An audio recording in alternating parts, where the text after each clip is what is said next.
Bit of a serious video this time. Among men around my age, the 18 to 45 demographic, I'd say, there's a serious problem. It's been brewing since the 90s, and a lot of us are hooked on it. And, you know, you can buy it in stores, and there just seems to be no way to get shot of it.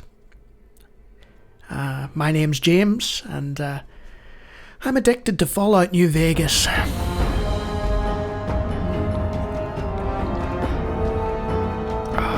Back to the Mojave. First off, some preamble. Fallout New Vegas was a Gamebryo engine RPG, just like Oblivion, Fallout 3, and to a lesser extent Morrowind. Like all those games, it was published by Bethesda. What sets it apart is that it had a different development team altogether. Obsidian Entertainment were formed from the ashes of Black Isle Studios, the folks responsible for the original Fallout series of isometric RPGs published by Interplay. While most of those people didn't work on New Vegas, the goal of creating an homage to the first games with more modern technology was clear. Bethesda gave them a pre-made engine, lots of assets from their own Fallout game, and 18 months.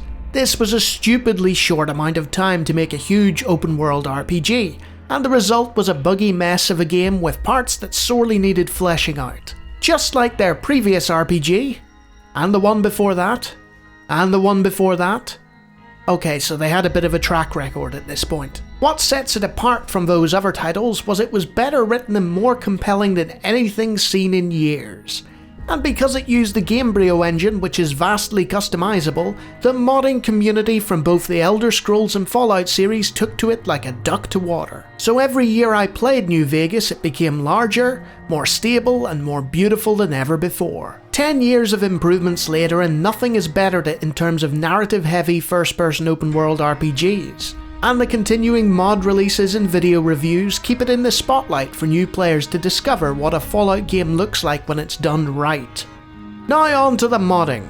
Over the past few years, a user going by the name of QOLore722 has been relentlessly tweaking the load order of community mods to get the most stable and enhanced version of New Vegas possible. He calls it Viva New Vegas, and splits the guide into 4 parts, focusing on different aspects of the game. Each part of the guide reads like a detailed instruction manual for a temperamental dishwasher, but it's written in plain English as opposed to badly translated nonsense or incomprehensible technical jargon. And if you follow each of the bullet points exactly, you should get a stable result thanks to rigorous community testing, even if you don't know what you're tweaking. You'll also learn the basics of mod merging and how to operate Mod Organizer too.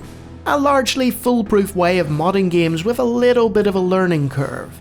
Its instance-based modding also means you can have multiple custom builds of New Vegas for larger mods, like New California, Dust, or A Tale of Two Wastelands, when you really know what you're doing. Once you have the core of the game installed, you can decide whether you want to trick out the visuals, improve the gameplay, or insert additional content at your leisure. By the author's own admission, he runs low visuals for stability purposes, and I'd also recommend his gameplay and content modules too. I'd take it a bit further though. You see, for me the New Vegas community still has the best written quest mods of any game, and there's an easy 100 hours of additional seamless and well-acted material that Viva New Vegas only lightly touches on. I looked up potential compatibility issues, and the top result was me arguing with the creator about his baffling omissions, some of which were by the authors he had already included quests of. Include the Some Guy series, you coward! It contains almost half of the top 10 most endorsed quest mods of all time! And now an entirely unrelated image featuring the list of quest and NPC mods not included in Viva New Vegas that appear to work just fine.